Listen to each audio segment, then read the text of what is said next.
Welcome back. अहम खबर दें आपको, डिस्ट्रिक्ट एंड सेशन कोर्ट में बानी पीटीआई और बुशरा बीबी के खिलाफ दौरान इद्दत निकाह केस ट्रायल कोर्ट के फैसले के अपीलों पर फैसला महफूज कर लिया गया है। बानी पीटीआई और बुशरा बीबी की सजा कलअदम करार दी जाएगी या जेल में ही रहेंगे।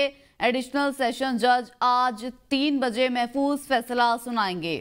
बानी पीटीआई के वकील सलमान अकरम राजा ने सजा कलअदम करार देने की इस्तदा कर रखी है। अहम मामला है इद्दत निकाह केस। बानी पीटीआई और बुशरा बीबी की सजाएं मुअत्तल करने के हवाले से जो अपील हैं उस पर फैसला महफूज कर लिया गया। मजीद बात करेंगे जमशेद कादर से।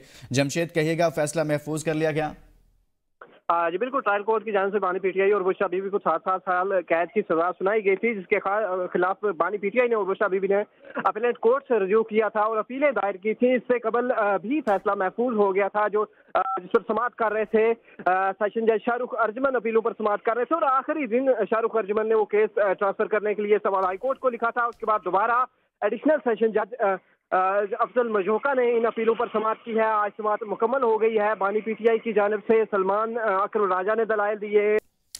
अच्छा, ये केस अडयाला जेल में इसका ट्रायल शुरू हुआ था। अडयाला जेल में ही बानी पीटीआई और बुशरा बीबी को 7-7 साल कैद सजा सुनाई गई थी। उसके बाद अपीलेट कोर्ट में अपीलें दायर की गई थी। जो आखिरी दिन फैसला सुनाने के दिन वो अपीलें ट्रांसफर हो गई थी जज अफजल मजोका के पास। अब अफजल मजोका ने इस पर 1 महीने से ज्यादा इन अपीलों पर समाअत की है और अब दलाइल मुकम्मल होने के बाद ये फैसला महफूज हुआ है और फैसला 3 बजे आज।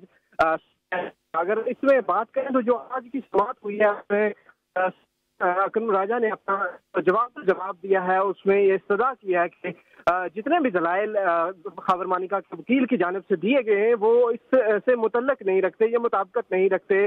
जितने भी फैसले पेश किए गए आला अलिया के वो भी इस मुतल्लक नहीं है। इस केस पे वो जो है वो लाई नहीं करते। इस हवाले से आज सलमान अकरम राजा ने यह सदा किया है कि अदालत सजा को कलअदम करार दे और बानी पीटीआई को और बुशरा बीबी को इस मुकदमे से बरी करे। दूसरी जानब खबर मानिका के वकील जाहिद आसिफ ने अपने दलाइल दिए। जाहिद आसिफ ने जो 2 से 3 अहम नुकात उठाए हैं।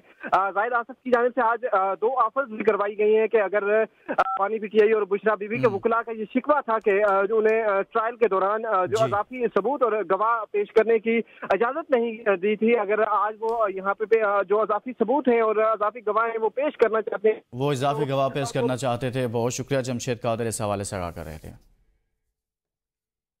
आगे बढ़ेंगे, आपको बताएं, पाकिस्तान और आलमी मालियाती फंड के दरमियान स्टाफ लेवल मुआहिदा तय पा गया। एलामिया के मुताबिक IMF के साथ नए स्टाफ लेवल मुआहिदे के तहत पाकिस्तान को $7 अरब 37 माह के अरसे में मिलेंगे। ये मुआहिदा IMF के एग्जीक्यूटिव बोर्ड की मंजूरी से मशरूत है। एलामिया में कहा गया है कि नए प्रोग्राम का मकसद मैक्रो इकनॉमिक को मुस्तहकम करना, जामे और मजबूत तरक्की के लिए हालात पैदा करना है। एलामिया के मुताबिक प्रोग्राम में मालियाती और मॉनेटरी पॉलिसी को मजबूत बनाने के इकदाम, टैक्स की बुनियाद को वसी करना शामिल है। पाकिस्तान को 2023 स्टैंड बाय अरेंजमेंट के तहत हासिल मुआशी इस्तेहकाम की बुनियाद पर तोसी फंड की सहूलत मुयसर है।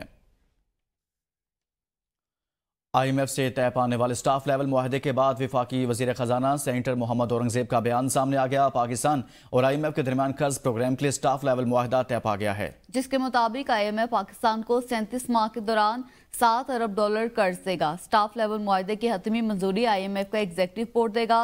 वजीर खजाना का कहना है कि IMF के प्रोग्राम के तहत हमें स्ट्रक्चरल रिफॉर्म्स यकीनी बनाने की जरूरत है। पब्लिक फाइनेंस, तवानाई और हुकूमती इदारों के एरियाज में इस्तेहकाम लाने की जरूरत है। आइंदा सालों में स्ट्रक्चर रिफॉर्म्स लाएंगे। पेट्रोलियम मसनूआत महंगी होने का इम्कान। बिजली की कीमतों में रिकॉर्ड इजाफे के बाद पेट्रोलियम मसनूआत भी महंगी होने का इम्कान सामने आया है। 16 जुलाई से पेट्रोलियम मसनूआत ₹7.5 फी लीटर तक महंगे होने का खदशा है। इसी बारे में तफसीलात जानेंगे नुमाइंदा APN न्यूज़ शाहिद अजमल से। शाहिद, बताइएगा, पेट्रोलियम मसनूआत कीमतों में इजाफा होगा, वजूहात क्या बताई जा रही हैं? जी बिल्कुल, बिजली की कीमतों में रिकॉर्ड इजाफे के बाद पेट्रोलियम मसनूआत भी महंगी होने का इम्कान है और 16 जुलाई से पेट्रोलियम मसनूआत ₹7.5 फी लीटर तक महंगे होने का खदशा है। आइंदा 15 रोज के लिए पेट्रोल की फी लीटर कीमत जो है ₹7.50 तक बढ़ सकती है और डीजल की फी लीटर कीमत 15 रोज के लिए 3 रुपए 72 पैसे तक बढ़ सकती है। 16 जुलाई से मट्टी का तेल 2 रुपए 39 पैसे, लाइट डीजल की कीमत में 92 पैसे फी लीटर इजाफे का खदशा है। पेट्रोलियम लेवी कीमतों में शामिल किए जाने से मसनूआत मजीद महंगी हो सकती हैं। जराये का कहना है कि हुकूमत ने पेट्रोलियम लेवी फिलहाल न बढ़ाने का फैसला किया है और बजट 2024-25 में पेट्रोलियम लेवी की शरह में 10 रुपए इजाफा मंजूर किया गया था और कीमतों में इजाफा आलमी मार्केट में कीमतों के बढ़ने की बायस है। ओगरा आलमी मार्केट के तनासब से कीमतों के तयन 15 जुलाई को करेगा और वज़ीर आज़म की हतमी मंजूरी से कीमतों का बाकायदा नोटिफिकेशन जारी किया जाएगा। जी बहुत शुक्रिया शाहिद अजमल, इस हवाले से आगाह कर रहे थे। और दीगर खबरों में आपको बताएं, मियां नवाज शरीफ ने नून लीग की मरकजी क़यादत का मुशावरती इजलास बुला लिया। इजलास में सुप्रीम कोर्ट फैसले और दीगर उमूर पर तबादला ख्याल किया जाएगा। इसी हवाले से मज़ीद बात करेंगे ब्यूरो चीफ लाहौर उमर दराज गोंजल से। जी उमर दराज, बताइएगा, मुशावरती इजलास होगा आज? जी, सुप्रीम कोर्ट का फैसला आया, ज़ाहिर है उसके बाद एक सियासी मंजरनामे में तब्दीली आई है, जिसके बाद मियां नवाज शरीफ जो तकरीबन 3 हफ्तों से इस वक्त मरी के अंदर है, उन्होंने मई के अंदर मुस्लिम लीग नून की जो क़यादत है उनको तलब कर लिया है और वहाँ पे इजलास जो है वो इस वक्त शुरू हो चुका है, जो हमारी तलात वहाँ से है। और इस इजलास के अंदर एक तो जो सुप्रीम कोर्ट का फैसला है उसके ऊपर गौर फ़ोज़ किया जाएगा और आइंदा का लाहे अमल क्या होगा। वज़ीर कानून आज़म नज़ीर तारड़ जो है वो इस इजलास में उनको बुलाया गया है कि वो इस हवाले से ब्रीफ करें और इसके अलावा जो मुल्क के सियासी, मुआशी और खारजी ताल्लुकात हैं या मामलात हैं उनके ऊपर भी होगा गौर फ़ोज़। इसके अलावा जो शहबाज शरीफ वज़ीर आज़म है और डिप्टी वज़ीर आज़म इसहाक डार और उसके अलावा वज़ीर दिफा ख्वाजा आसिफ को भी शहबाज शरीफ के साथ नवाज शरीफ ने तलब कर लिया है। उसके अलावा जो दीगर क़यादत है जिसमें अयाज सादिक स्पीकर कौमी असम्बली है, राना सनाउल्लाह है, एहसन इकबाल है, उन सबको वहाँ पे बुला लिया गया है और इस सिलसिले में जो इस ऑपरेशन अज़्म इस्तेहकाम के हवाले से क्या उसकी पेशरफ्त है, क्या उसकी तैयारियां हैं, उस हवाले से भी नवाज शरीफ को ब्रीफ किया जाएगा और ये आज का अहम इजलास है। इस हवाले से कोई बड़ा ऐलान मुस्लिम लीग नून की तरफ से हो सकता है। तमाम तर मरकजी क़यादत को तलब किया गया है। उमर दराज गोंजल इस हवाले से आगाह करे थे, बहुत शुक्रिया। कराची के बाद खबर है कोयटा से, जहां पर मगरबी बाईपास अख्तराबाद के करीब धमाका हुआ। रेस्क्यू ज़राए के मुताबिक धमाका सिक्योरिटी फोर्सेस की गाड़ी पर हुआ। धमाके में सिक्योरिटी फोर्सेस के 2 एहलकार जख्मी हो गए हैं। जख्मियों को अस्पताल मुंतकिल किया गया है। पुलिस के मुताबिक बम डिस्पोजल स्क्वाड को भी मौके पर तलब किया गया है। धमाका सिक्योरिटी फोर्सेस की गाड़ी पर हुआ, 2 एहलकार जख्मी हो चुके हैं। कोयटा में मगरबी बाईपास अख्तराबाद के करीब ये धमाका हुआ है। आगे बढ़ेंगे, आपको बताएं, स्पेशल सेंट्रल अदालत लाहौर में मोने सलाही समेत दीगर मुल्जिमान के खिलाफ FIA के मनी लॉन्ड्रिंग मुकदमे में बड़ी पेशरफ्त सामने आई है। अदालत ने मोने सलाही और जैगम अब्बास के अलावा 7 मुल्जिमान की जायदादें मुंजमद कर दी। मोने सलाही और जैगम अब्बास के वकील ने जायदादें मुंजमद करने से मुतालिक दलाइल की मोहलत मांगने पर अदालत ने 20 अगस्त तक मोने सलाही और जैगम अब्बास के वकील को दलाइल देने की हिदायत कर दी। जज तनवीर अहमद शेख ने चालान पर इब्तदाई समाअत का तहरीरी हुक्म जारी किया। अबूरी हुक्मनामे के मुताबिक FIA के मुताबिक मोने सलाही की गिरफ्तारी के लिए इंटरनेशनल पुलिस से राब्ते में है। FIA ने बताया कि इंटरपोल ने मोने सलाही के रेड नोटिस जारी कर चुकी। मोने सलाही के बायस ज़ारा इलाही पर भी किकबैक्स पर इल्ज़ामात हैं। हुक्मनामे के मुताबिक तफ्तीशी अफसर के मुताबिक ज़ारा इलाही अपनी आमदन बताने में नाकाम हुई। चालान के मुताबिक जैगम अब्बास मोने सलाही का कैश बॉय था। लाहौर हाई कोर्ट में रिटायर्ड जजेस को बतौर इलेक्शन ट्रिब्यूनल तैनात करने वाले ऑर्डिनेंस के खिलाफ दायर दरख्वास्त समाअत के लिए मुकर्रर। जस्टिस शाहिद करीम 15 जुलाई को सलमान अकरम राजा समेत दीगर की दरखास्तों पर समाअत करेंगे। इस खबर से मुतल्लिक आपको आगाह कर रहे हैं कि 15 जुलाई को सलमान अकरम राजा समेत दीगर की दरखास्तों पर समाअत होगी। अहम ऑर्डिनेंस था जिसके बाद इस हवाले से अदालत से रुजू किया गया था। लाहौर हाई कोर्ट में रिटायर्ड जजेस को बतौर इलेक्शन ट्रिब्यूनल तैनात करने वाले ऑर्डिनेंस के खिलाफ दायर दरख्वास्त समाअत के लिए मुकर्रर कर दी गई। जस्टिस शाहिद करीम 15 जुलाई को सलमान अकरम राजा समेत दीगर की दरख्वास्तों पर समाअत करेंगे। लाहौर हाई कोर्ट में शहबाज गिल के भाई की बाजियाबी के लिए दायर दरख्वास्त समाअत के लिए मुकर्रर कर दी गई। जस्टिस अमजद रफीक 18 जुलाई को दरख्वास्त पर समाअत करेंगे। बाजियाबी की दरख्वास्त मोहम्मद यासीन ने दायर कर रखी है। इस खबर से मुताबिक आपको आगाह करें, लाहौर हाईकोर्ट के जस्टिस अमजद रफीक 18 जुलाई को केस की समाअत करेंगे। शहबाज गिल के भाई की बाजियाबी की दरख्वास्त समाअत के लिए मुकर्रर कर दी गई है। आपको बताएं, सदर आसिफ अली जरदारी का बीजिंग में China International Development Cooperation Agency के ज़ेर एहतमाम आलमी एक्शन बराए मुश्तरका तरक्की के फोरम के दूसरे आला सतह इजलास से वर्चुअल खिताब। सदर ने अपने खिताब में कहा कि चीन के ग्लोबल डेवलपमेंट इनिशिएटिव के जरिए पायदार तरक्की और मुश्तरका खुशहाली को यकीनी बनाने के लिए मशरकी अक़वाम की मुश्तरका कोशिशों की ज़रूरत है। ग्लोबल डेवलपमेंट इनिशिएटिव में मुश्तरका तरक्की को फ़रोग देकर दुनिया के मुस्तकबिल को तश्कील देने की बड़ी सलाहियत है। तरक्की पजीर ममालिक आलमी तरक्की के अमल में कायदाना किरदार अदा करें। पायदार तरक्की और सेहत जैसे आलमी चैलेंजेस को मशरकी नुक्ता नज़र से देखने की ज़रूरत है। सदर ममलिकत का कहना था कि ज़्यादातर आलमी आबादी मशरकी ममालिक बिलखसूस चीन, पाकिस्तान और दीगर हमसाया ममालिक में रिहाइश पजीर है। अमरीका के सभी डोनाल्ड ब्लूम की वफाकी वज़ीर दाखिला मोहसिन नकवी से वजारत दाखिला में मुलाकात हुई। पाक अमरीका ताल्लुकात और बाहमी दिलचस्पी के उमूर पर तबादला ख्याल किया गया। मुलाकात में इंसदाद दहशतगर्दी, इंसदाद मनशियात और सिक्योरिटी के शोबों में ताउन बढ़ाने पर इत्तफाक किया गया। मोहसिन नकवी ने कहा कि बाहमी इश्तराक से अक्टूबर में इन्फोर्समेंट डायलॉग का इनेकाद किया जाएगा। कानून नाफिज करने वाले इदारों के इस्तेदाद के कार बढ़ाने में अमरीकी ताउन इंतहाई अहमियत का हामिल है। बाहमी ताल्लुकात को मजीद मुस्तहकम बनाने में वजारत दाखिला भरपूर मुआवनत करेगी। हालिया दौरा न्यूयॉर्क में इस्लामाबाद पुलिस और न्यूयॉर्क पुलिस डिपार्टमेंट के दरमियान ताउन बढ़ाने पर बातचीत हुई। बाहमी ताउन के मौके से इस्तेफादा करने के लिए इस्लामाबाद पुलिस का वफ्द जल्द न्यूयॉर्क का दौरा करेगा। मोहसिन नकवी ने मजीद कहा कि अमरीका में T20 वर्ल्ड कप का इनेकाद कामयाब रहा, बेहतरीन इंतजाम किए गए। अमरीका बैनुल-अक़वामी क्रिकेट की नई मंजिल बना है। पाकिस्तान, अमरीका और कैनेडा की सामुल्की सीरीज़ और अमरीका और कैनेडा में एक क्रिकेट लीग के इनेकाद पर काम कर रहे हैं। अमरीकी सफ़ीर डोनाल्ड ब्लूम ने कहा कि शायकीन की बड़ी तादाद दिलचस्प और सनसनीखेज मैचेस से महजूज हुई। Welcome back. खबर दें आपको ओकाड़ा से, जहां DHQ अस्पताल की मुबैना गफलत सामने आई है। नौमौलूद बच्चों की नर्सरी में सेंट्रल ऑक्सीजन के बजाय डायरेक्ट नर्सरी के अंदर रखकर ऑक्सीजन दी जाने लगी।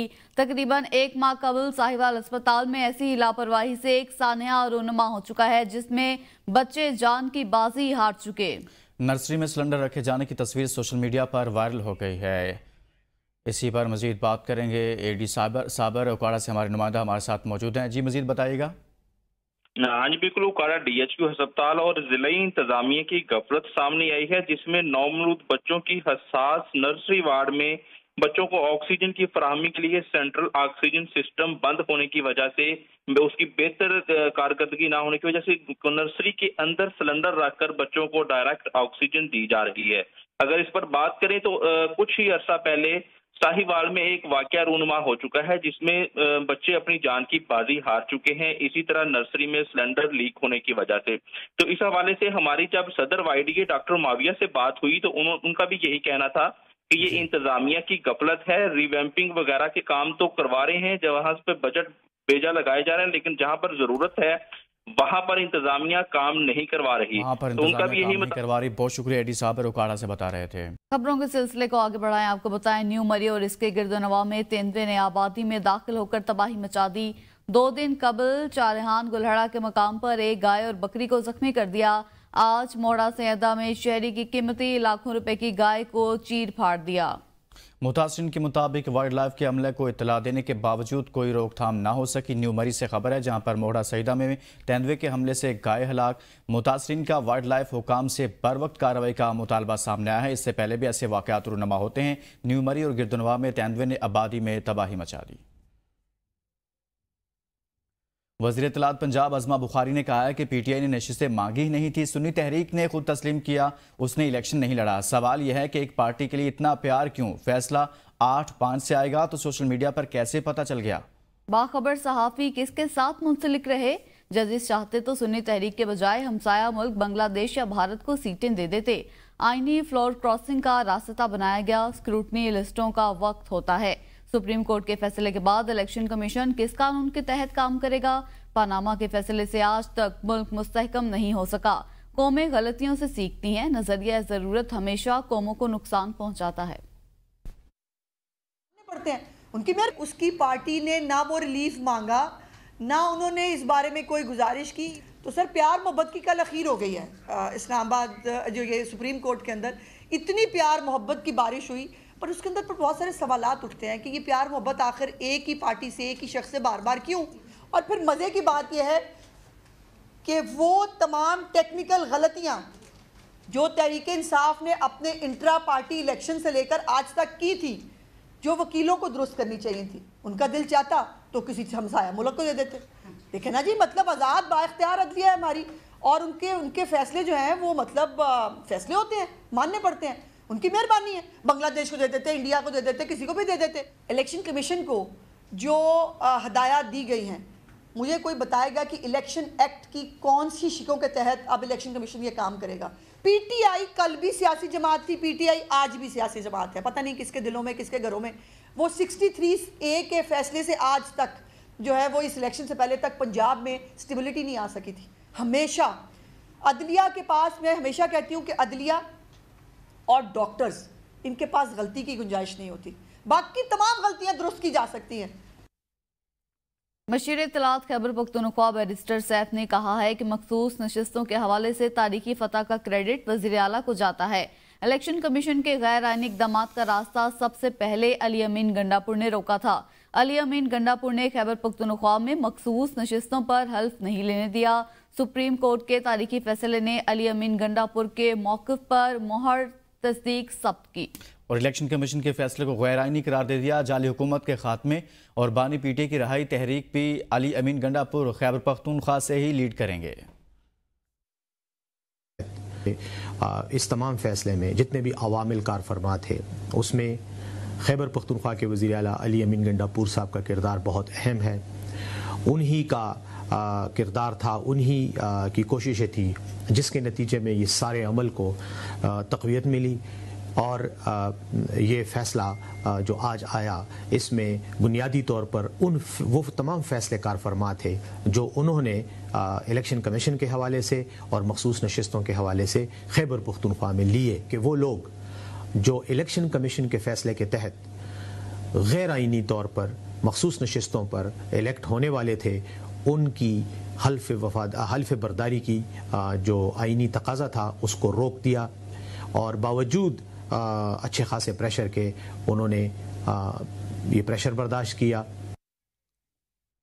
मखसूस नशिस्तों से मुतल्लिक सुप्रीम कोर्ट के फैसले से हुक्मरान इत्तेहाद 2/3 अक्सरियत से महरूम हो जाएगी, जबकि पीटीआई कौमी असम्बली में सिंगल लार्जेस्ट पार्टी बनने के इम्कानात रोशन हो गए। सुप्रीम कोर्ट का मखसूस नशिस्तों से मुतालिक तहरीक इंसाफ के हक में फैसला, हुक्मरान इत्तेहाद 2/3 अक्सरियत से महरूम। पीटीआई कौमी असम्बली की सबसे बड़ी जमात बन जाएगी। सुप्रीम कोर्ट के फैसले से पहले कौमी असम्बली में हुकूमती इत्तेहाद के पास इस वक्त 210 नशिस्तें मौजूद हैं। ऑपोजिशन को 103 अरकान की हिमायत हासिल है। वज़ीर कानून आज़म नज़ीर तारड़ का कहना है कि अदालती फैसले के बावजूद हुकूमती इत्तेहाद जमातों के पास कौमी असम्बली और मौजूद सीटें बरकरार रहेंगी, जिसके मुताबिक Pakistan Muslim League Noon 108, Pakistan Peoples Party 68 नशिस्तें, MKM Pakistan 21, Pakistan Muslim League 5, Istehkam में पाकिस्तान पार्टी 4 और Balochistan Awami party, national party और मुस्लिम लीग ज़िया को 1-1 नशिस्त हासिल है। ऑपोजिशन में सुन्नी इत्तेहाद काउंसिल को 84 नशिस्तें, जमीयत उलमा इस्लाम फे 8, बलोचिस्तान नेशनल पार्टी मेंगल, मजलिस वहादतुल मुस्लिमीन और पख्तूनख्वा मिली अवामी पार्टी को 1-1 नशिस्त हासिल है। इसके अलावा कौमी असम्बली में आजाद उम्मीदवारों की तादाद 8 है, जबकि 24 नशिस्तें खाली हैं। अदालत उस्मा के फैसले के बाद 22 मखसूस नशिस्तें मिलने से ऑपोजिशन के अरकान की तादाद 125 हो जाएगी, जिनमें सुन्नी इत्तेहाद की 106, पीटीआई के हिमायत याफ्ता आजाद उम्मीदवार 8, JUI 8, PNP, MWM और पख्तूनख्वा मैप की 1-1 सीट है। Welcome back. आपको बताएं, मुल्क भर में आटा मिल्स मालिकान की हड़ताल तीसरे रोज में दाखिल हो चुकी है, जिसके बायस मकामी मार्केट्स को आटे की तरसील बंद होने से किल्लत पैदा होने का खदशा हो गया है। मिल्स मालिकान ने विद होल्डिंग टैक्स के खिलाफ मुतालबा तस्लीम किए जाने तक हड़ताल जारी रखने का ऐलान किया है, जिससे आटे की मिल्स में ताले लग गए और काम बंद हो गया है। काम बंद होने की वजह से मुकामी मार्केटों को आटे की तरसील बंद होने से किल्लत पैदा होने का खदशा है। इस हवाले से आटा मिल्स एसोसिएशन का कहना है कि अब तक इनसे हुकूमत ने कोई राब्ता किया है। गंदम की दरामद और बरामद पर पाबंदी आयद कर दी गई। वजारत तिजारत ने बाज़ाब्ता तौर पर नोटिफिकेशन जारी कर दिए। वजारत तिजारत की जानिब से गंदम की दरामद और बरामद पर पाबंदी के अलग अलग नोटिफिकेशन भी जारी किए गए हैं। पहले नोटिफिकेशन में बताया गया है कि वफाकी हुकूमत ने गंदम की दरामद पर फौरी तौर पर पाबंदी आयद कर दी। दूसरे नोटिफिकेशन के मुताबिक गंदम और गंदम से तैयार मसनूआत की बरामद पर भी मुकम्मल तौर पर पाबंदी आयद कर दी गई है। मुल्क के दीगर शहरों की तरह मुल्तान में भी फ्लोर मिल्स मालिकान की हड़ताल तीसरे रोज में दाखिल हो गई। फ्लोर मिल्स गैर मुअय्यना मुद्दत तक हड़ताल के बायस शहर में आटे की किल्लत का खदशा पैदा हो गया। मजीद तफसीलात जानते नुमाइंदा ABN न्यूज़ आमिर मुश्ताक से। जी बिल्कुल, मुल्तान में जो है फ्लोर मिल्स मालकान की हड़ताल जो है तीसरे रोज़ में दाखिल हो गई है। फ्लोर मिल्स जो है वो गैर मुअय्यना मुद्दत तक जो है वो बंद हैं, हड़ताल की हुई है उन्होंने। जो है वो शहर के अंदर जो आटे की किल्लत का खदशा पैदा हो गया। इस हवाले से हमारे साथ एक दुकानदार मौजूद है, उनसे जानते हैं कि क्या जो है मुल्तान में जो है वो आटे की किल्लत हो गई है या अभी नहीं हुई। मुल्तान में आटे की किल्लत होगी, विद होल्डिंग जो टैक्स है जो गवर्नमेंट ने लगाया वो ख़त्म किया जाए, जिसकी वजह से हमारे लिए जो सप्लाइयाँ हैं वो ओपन हो जाएँ, जिसकी वजह से अब आटा मार्केट में शार्ट होता जा रहा है, सप्लाइयाँ हमारे पास आ नहीं रही। जब आटा नहीं आएगा तो हम बेचेंगे क्या? अब आटा मिल रहा, कस्टमर आ रहे हैं, उनको कहाँ से आटा देंगे? जी बिल्कुल, दुकानदार का कहना है कि आटे की किल्लत पैदा होनी शुरू हो गई है, सप्लाई नहीं आ रही फ्लोर मिल्स की जानिब से, जिसकी वजह से शहरियों को मुश्किलात का सामना है। जी आगे बढ़ेंगे। पाकिस्तान फ्लोर मिल्स एसोसिएशन की हड़ताल से मुतल्लिक मजीद आपको बताएं कि हड़ताल तीसरे रोज़ भी जारी है। पेशावर की मार्केटों में आटा नापैद हो गया। 20 किलो आटे का थैला 1650 रुपये से बढ़कर 2000 रुपये तक पहुंच चुका। मजीद आगाह कर रहे हैं पेशावर से इमरान खान।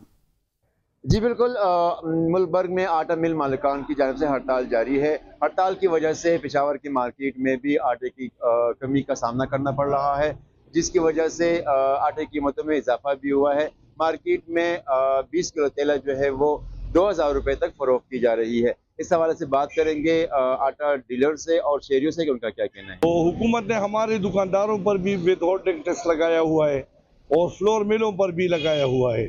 उसी वजह से आज तीसरा दिन है, पंजाब की किसी इलाके से कोई गाड़ी आटे का नहीं आ रहा है और उन्होंने आटे पर पाबंदी भी लगाई है। पंजाब से वो 1840 रुपये 20 किलो आटे तेले का उन्होंने रेट मुकर्रर किया है पंजाब हुकूमत ने, और फ्लोर मिलों को कहा है कि जो भी गाड़ी के पीके को जाती है उसके लिए परमिट लेना पड़ेगा। स्टॉक कुछ भी नहीं है। अगर हम अभी दुकानें खोले तो मेरे ख्याल में 2 घंटों में ये 400-500 बोझ तेले हैं वो ख़त्म हो जाएंगे, बस दुकानें खाली हो जाएगी। आटा डीलरों का कहना है कि आटे की कीमत जो है उसमें इजाफा हुआ है और मार्केट में आटा ना होने के बराबर है। कल से पेशावर के मार्केटों में आटे की मुकम्मल किल्लत पैदा होगी। और दीगर खबरों में आपको बताएं, बोलान के मुख्तलिफ दरियाओं में सैलाबी रैलों का सिलसिला जारी है। दरिया मिट्टी बोलान में 68,000 क्यूसिक का सैलाबी रैला गुजर रहा है, जबकि मुश्काफ वेर से भी 3000 कैस्को का सैलाबी रैले की आमद जारी है। Deputy commissioner Kachhi captain retired Jamil Ahmed Baloch का कहना है कि दरियाओं के मज़ाफ़ाती देहातों में तमाम मशीनरी को हाई अलर्ट रखा हुआ है ताकि किसी भी सूरत हाल से फौरी तौर पर निपटा जा सके। मजीद जानते हैं रईस फरहान जमाली से। बिल्कुल, बलुस्तान के मुख्तलिफ मकामात पर गुज़िश्ता रात होने वाली तेज़ हवा और बारिश से जो है ज़िला बोलान के दरियाओं में जो है ऊंचे दर्जे का सैलाबी रैले की आमद का सिलसिला जारी है। मैं इस वक्त मौजूद हूँ दरिया मिठड़ी में। आज सुबह जो है 46,000 क्यूसेक का सैलाबी रैला गुजर रहा था, लेकिन इस वक्त जो है 68,000 क्यूसेक का सैलाबी रैला गुजर रहा है। दूसरी जानिब मिश्का वेयर से जो है 3,000 क्यूसेक का सैलाबी रैला गुजर रहा है। इन दरियाओं के मुज़ाफ़ाती इलाकों की बात की जाए तो इनके जो है बंदाज जो है अब तक महफूज है। ज़िला इंतज़ामिया से जो बात की गई है, डिप्टी कमिश्नर कच्ची जमील अहमद बलोच का कहना है कि इन दरियाओं के जो मुज़ाफ़ाती इलाके हैं यहाँ पे जो है तमाम मशीनरी हाई अलर्ट है ताकि किसी भी सूरत हाल से निपटा जा सके। दूसरी जानिब आपको बताता चलूँ कि गुज़िश्ता रात जो बारिश हुई है उनमें अब तक जो किसी भी जानी और माली नुकसान की कोई इत्तला नहीं है। जी आपको बताएं, पीटीआई की रुकनियत मुअत्तल होने पर शेर अफजल मरवत का रद्द-ए-अमल सामने आ गया। कहा, बानी पीटीआई के साथ हूं, पार्टी रुकनियत के खात्मे से कोई फर्क नहीं पड़ता। अपने बयान में शेर अफजल मरवत ने कहा कि मेरी पार्टी रुकनियत मुअत्तल होने से फर्क नहीं पड़ेगा, बानी पीटीआई के साथ खड़े थे और खड़े रहेंगे। शेर अफजल मरवत ने कहा कि पार्टी में इख्तलाफात मामूल का अमल है, मेरा किसी से कोई ज़ाती झगड़ा नहीं। सुप्रीम कोर्ट का फैसला सुबह 9 की उम्मीद है। कानून की हुक्मरानी का रास्ता बहाल होता नजर आ रहा है। उन्होंने कहा कि मेरे खिलाफ किसी पीटी रहनुमा ने साजिश की है तो परवाह नहीं। शहर कायद वालों की मुश्किलात खत्म होने का नाम ही नहीं ले रही। कराची के इलाके सोल्जर बाजार में 1 माह से ज्यादा गटरों का पानी और बारिशों का पानी भी खड़ा है। शहरी कहते हैं पैदल चलना मुश्किल हो गया, नमाज के कपड़े खराब हो जाते हैं। इंतजामिया को कई बार शिकायत कर चुके। मज़ीद तफसीलात जानते हैं अपने नुमाइंदे बिलाल अली से। जी बिलाल। जी बिल्कुल, इस वक्त मैं मौजूद हूँ सोल्जर बाज़ार में और यहाँ के जो सूरत हाल है इंतहाई ख़राब है। यहाँ पर जो है कुछ गटरों का पानी उबल रहा है और कुछ जो यहाँ बारिशें हुई हैं उसका भी पानी खड़ा है। यहाँ के जो लोग हैं इंतहाई परेशान हैं। गाड़ी को चलना, मोटरसाइकिल सवार को चलना भी मुश्किल है। पैदल चलने वाले हजरात हैं वो तो इंतहाई मुश्किल है। जो बड़ी गाड़ियाँ हैं वो भी जो चलाने वाले गाड़ी लोग हैं वो भी परेशान हैं। यहाँ पे कुछ ऐसे गटर हैं जो उबल रहे हैं और कुछ गटरों के ढक्कन हैं जो हादसात के सबब बन रहे हैं।